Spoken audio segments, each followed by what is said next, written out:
Yes, children. Now the topic is interest on drawing. Okay. So now we are going to start कि हमने अगर partner ने drawing की होती है, आपको पता है ना, जब वो कैपिटल लगाता है तो उसको इंटरेस्ट मिलता है. Similarly if you withdraw something for his personal use that is drawing, he has to pay interest. Okay, so how the interest is be calculated, now I am going to explain you that.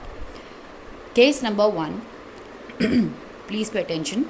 When drawings of same amount and same time interval is made, ये क्या बोल रहा है case हमें, जब same amount की drawing हो और सेम टाइम इंटरवल में हो, यानी कि हर ड्राइंग के बीच का टाइम गैप सेम हो, तो हम क्या करेंगे.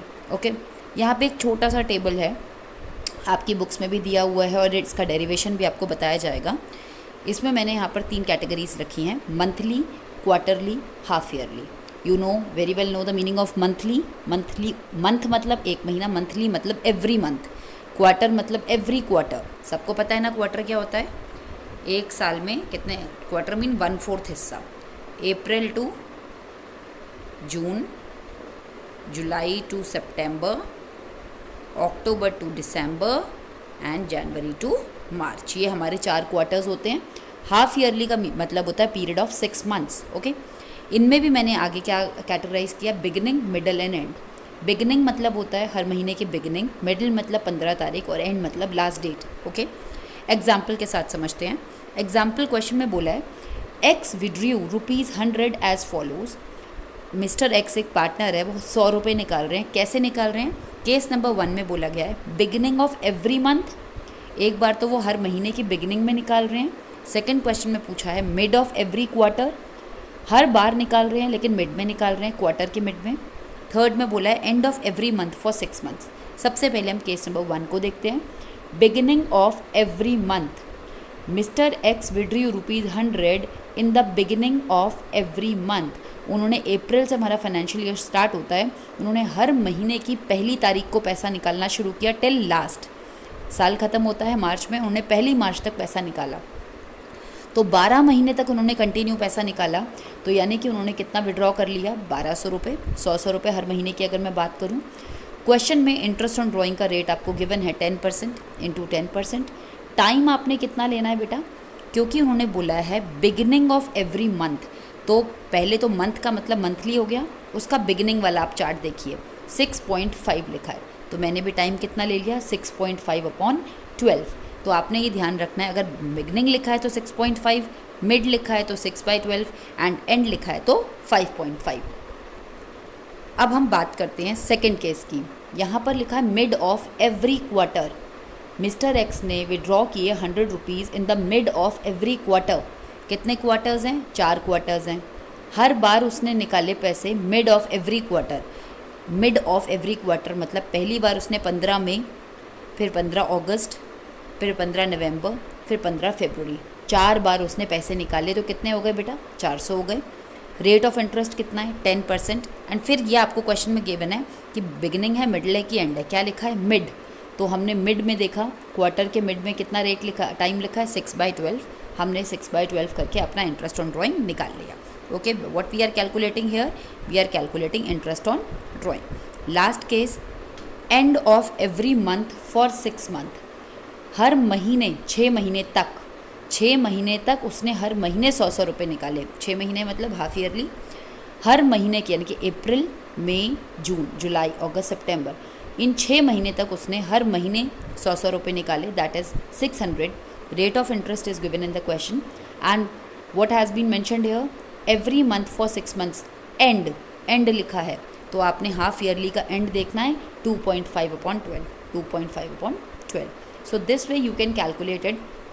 अब ये कैसे डिराइव करना है, ये टाइम पीरियड कैसे डिराइव करना है, इस फॉर्मूले की सबसे पहली बात आपने ध्यान रखना है, ये टेबल तभी यूज़ होगा जब आपकी अमाउंट हर बार सेम होगी. जैसे आपने देखा एक्स विड्रू ₹100, तो वो बिगनिंग ऑफ एवरी मंथ हर महीने कर रहा है, सेम अमाउंट कर रहा है और हर टाइम इंटरवल बीच में सेम है. अगर पहली बार 1 तारीख को की तो दूसरी बार भी 1 को, तीसरी बार भी 1 को, चौथी बार भी 1 को.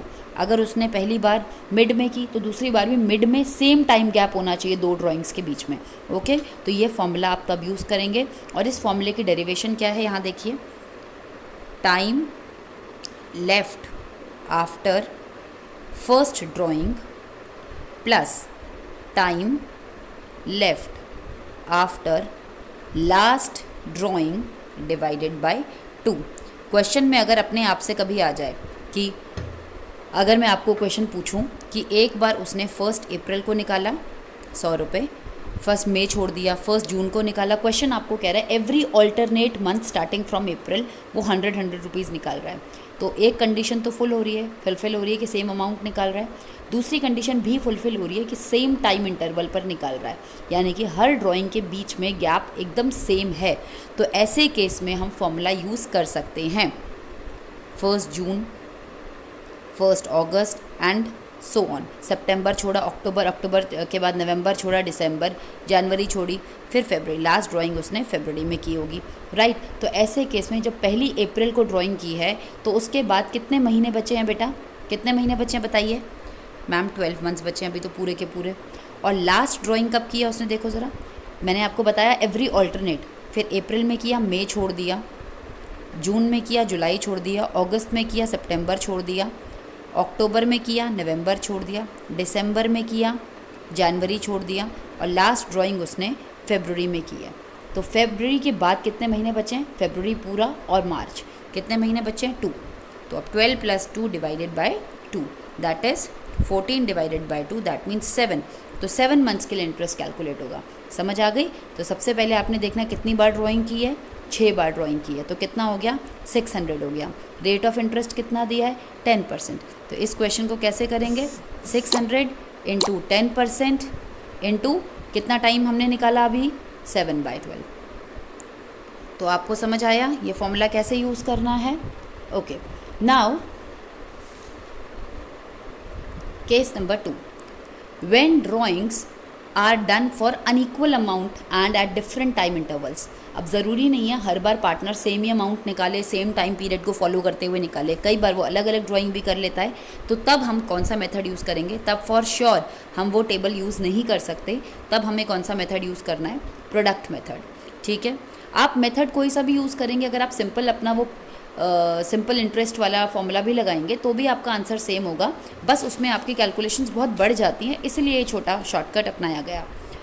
एग्जाम्पल ले लेते हैं। एक्स ने पहली बार ड्राइंग 1 अप्रैल को की, फिर 30 जून को की, फिर उसके बाद उन्होंने 31 अक्टूबर को की, फिर उन्होंने 1 दिसंबर, फिर 28 फरवरी, फिर 31 मार्च, और हर बार आप देख रहे हैं टाइम गैप अलग अलग है। ज़रूरी नहीं है उन्होंने अप्रैल के बाद सीधा जून में की, फिर अक्टूबर में, फिर दिसंबर में, फिर फरवरी में, फिर अचानक मार्च में, और अमाउंट भी अलग है। तो इसलिए हम वो टेबल तो यूज़ कर नहीं सकते हैं। अब हम यूज़ करेंगे प्रोडक्ट मेथड। इसमें क्या है, ये 2 लाइंस आपको क्वेश्चन में गिवन होंगी, डेट की और अमाउंट की। थर्ड कॉलम आपने बनाना है कितने मंथ्स अभी पेंडिंग है साल ख़त्म होने में। 1 अप्रैल के बाद कितने मंथ्स पेंडिंग है पूरा साल ख़त्म होने में? 12 मंथ्स। 30 जून के बाद 31 मार्च आने में कितने महीने पेंडिंग है? 9 months. How many months are still outstanding? 31 अक्टूबर के बाद 5 मंथ्स, 1 दिसंबर के बाद 4 मंथ्स, 28 फरवरी के बाद 1 मंथ एंड 31 मार्च के बाद कोई मंथ पेंडिंग नहीं है। क्योंकि इसका नाम प्रोडक्ट मेथड है, इनको प्रोडक्ट कर लीजिए, मल्टीप्लाई कर लीजिए and you will get the final result.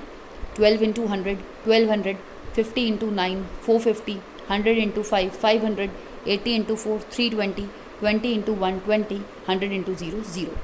Total of product, this is your product. आपने प्रोडक्ट कर लिया, प्रोडक्ट का टोटल कर लीजिए। फॉर्मूला तो वही रहता है P into R into T, कितना? 2490। रेट ऑफ इंटरेस्ट क्वेश्चन में आपको गिवन होगा। हमने अपने क्वेश्चन में rate of interest 10% per annum ले लिया, 10%। टाइम कितना लेंगे? 1/12। अब ये 1/12 का क्या है मैम लोचा, थोड़ा समझा दीजिए हमें। अगर आप देखिए, अगर मैं क्वेश्चन में बोलती आपको कि आपने 1 अप्रैल को ड्राइंग की है बेटा, सिंपल मेथड में आप कैसे निकालते? 100 रुपये निकाले थे, 10%, तो पूरे साल के कितने हो गए? 100 रुपये। 12 महीने के लिए निकाले थे तो 12/12 करते। 30 जून को निकाले थे, कितने निकाले थे? 50। कितना परसेंट है? 10/100। जून में निकाले थे मैम 9 महीने के लिए थे, 9/12। हर बार आपको ऐसे अलग अलग निकालना पड़ता, तो आप देख रहे हो हर बार जब भी आप पैसा निकालते हो 12/12, 9/12, हर बार कैलकुलेशन थोड़ी टफ हो जाती है आपकी।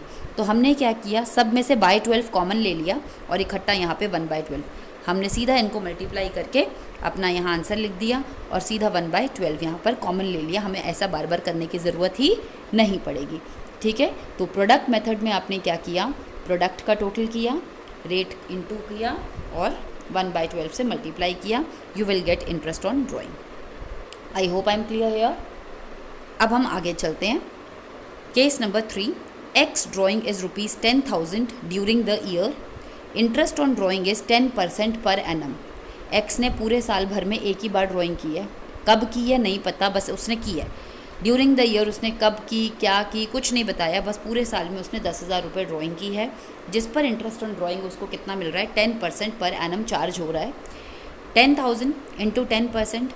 अब भाई टाइम कितना लें, क्वेश्चन में तो लिखा है 10% पर एनम, पूरे साल के लिए हमें 10% चार्ज करना है, लेकिन क्वेश्चन में हमें ड्राइंग कब की, तो यहाँ पर याद रखेंगे date of drawing is missing, not given. जब भी क्वेश्चन में डेट ऑफ ड्राइंग नहीं करेंगे तो हम एवरेज मान लेंगे 6 महीने। तो जब भी आप ये देखेंगे कि 6/12 आपने कब लेना है, बोला है 10% पर एनम, 10,000 कब किया हमें नहीं पता, तो हमने सीधा 6/12 ले लेना है। इस बात को आपने याद रखना है। ओके चिल्ड्रन, यहाँ पे केस नंबर 4 मैंने लिखा है एक्स ड्राइंग, सेम क्वेश्चन लग रहा होगा आपको, लेकिन एक छोटी सी चीज़ मिस है, यहाँ पे पर एनम लिखा है, यहाँ पे पर एनम नहीं लिखा है। तो ऐसे केस में क्वेश्चन में साफ साफ लिखा है कि आपने फ्लैट 10% चार्ज करना है, टाइम की कोई बाउंडेशन ही नहीं है। जब भी ड्राइंग करोगे, जितनी भी करोगे, उस पर फ्लैट 10% दोगे। यहाँ क्योंकि उन्होंने पर एनम लिखा था इसलिए हमें टाइम लेना ज़रूरी था, तो टाइम हमने कितना ले लिया, जब टाइम मिसिंग है तो 6/12। यहाँ पे पर एनम नहीं लिखा है इसलिए हमें टाइम की कोई बाउंडेशन नहीं है, हमने बोला 10,000 ड्राइंग की है, सीधा 10% का इंटरेस्ट दो, कितना निकल के आ जाएगा, 1,000। तो by this way we can calculate interest on drawing. एक बार क्विकली देखेंगे, सबसे पहला मेथड हमने कौन सा किया था, टेबल कब अप्लाई करना है, जब सेम अमाउंट हो और सेम टाइम इंटरवल हो। हमने आपको डेरिवेशन भी समझा दिया है, time left after first drawing plus time left after last drawing divided by 2। इसी तरीके से हमारा ये टेबल बना भी है, आप खुद से भी करके देख सकते हैं। सेकंड है हमारा प्रोडक्ट मेथड, ये कब होगा, जब हमारा अमाउंट अनइक्वल है और जब हमारा डिफरेंट टाइम इंटरवल है, तब हमें प्रोडक्ट मेथड यूज़ करना है। केस नंबर 3 में हमें सिंपल ड्राइंग का अमाउंट दिया है, रेट ऑफ इंटरेस्ट दिया है विद वर्ड पर एनम, इसलिए हमने टाइम जब हमें मेंशन नहीं था तो हम एवरेज टाइम ले लेंगे। और केस नंबर 4 में पर एनम वर्ड मिसिंग है इसलिए फ्लैट सेम रहेगा, बस टाइम नहीं लेंगे। Clear students?